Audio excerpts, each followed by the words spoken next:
The Mercedes A Class. Good news and bad news. The good news is that Mercedes wheeled out some of the revised A Class vehicles and they all passed this infamous elk test, even with Niki Lauda doing his best to turn it over. The bad news is that for us here in the UK, we'll have to wait even longer before we can get to see them in the showrooms.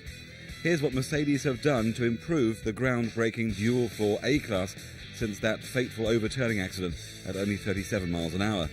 Lower profile tyres have now been specified. E.S.P, the electronic stability program, is now standard and will be retrofitted to all cars which are on the roads of Europe now.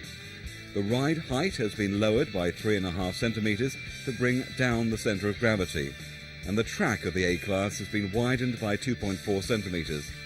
The springs and dampers have been re-specified, and the anti-roll bars have been stiffened. We're looking at, in theory, a much more stable, sharper drive with much more adhesion.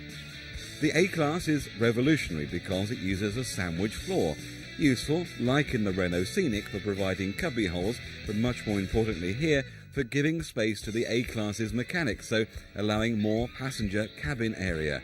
The interior is about as big as the Mondeo, although the whole car is actually shorter than the Fiesta.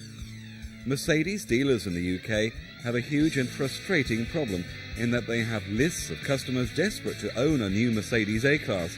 It's going to be at least autumn or later until we get some right-hand drivers on the production line and on sale in the UK for around 14.5 grand.